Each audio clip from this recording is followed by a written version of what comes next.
الله الرحمن الرحيم. وعن ابن عمر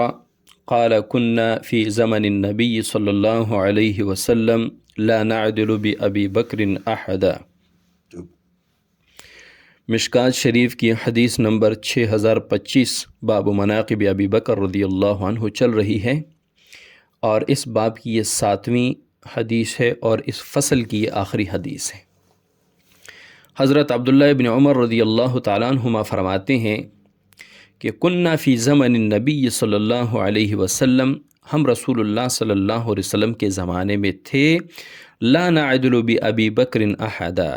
ہم کسی کو ابو بکر رضی اللہ عنہ کے برابر نہیں سمجھتے تھے۔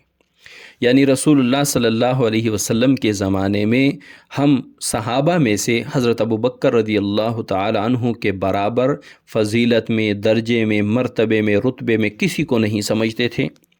ثم عمر، ابو بکر صدیق رضی اللہ عنہ کے بعد حضرت عمر رضی اللہ تعالیٰ عنہ کے برابر ہم کسی کو نہیں سمجھتے تھے۔ ثم عثمان، پھر حضرت عثمان رضی اللہ تعالیٰ عنہ کے برابر ہم کسی کو نہیں سمجھتے تھے مرتبے اور رتبے میں۔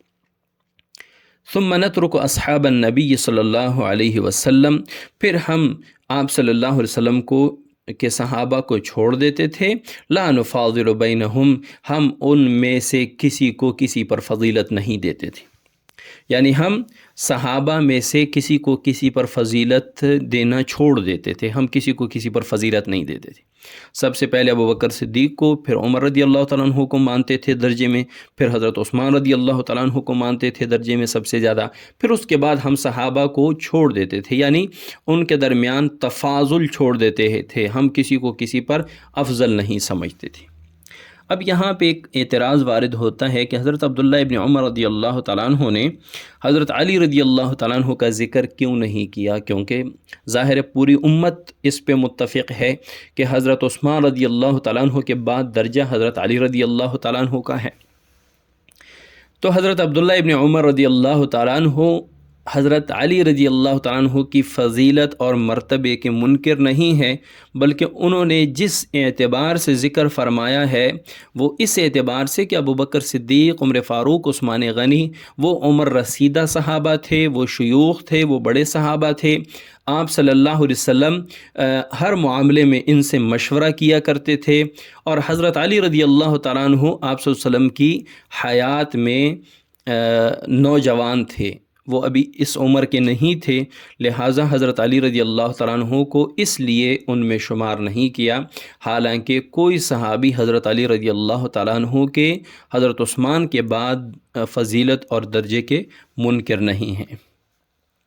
وفی روایت لابی داؤد، اور ابی داؤد شریف کی روایت میں ہے، قال فرماتے ہیں کنا نقول ورسول اللہ صلی اللہ علیہ وسلم حی، ہم رسول اللہ صلی اللہ علیہ وسلم کی حیات مبارکہ میں کہتے تھے افضل امت النبی صلی اللہ علیہ وسلم بعدہ ابو بکر، رسول اللہ صلی اللہ علیہ وسلم کی امت میں آپ صلی اللہ علیہ وسلم کے بعد سب سے افضل ابو بکر صدیق رضی اللہ عنہ ہیں، ثم عمر، پھر عمر رضی اللہ تعالیٰ عنہ ہیں، ثم عثمان، پھر حضرت عثمان رضی اللہ تعالیٰ عنہ ہیں۔ اللہ تعالیٰ ان سب سے راضی ہو جائے۔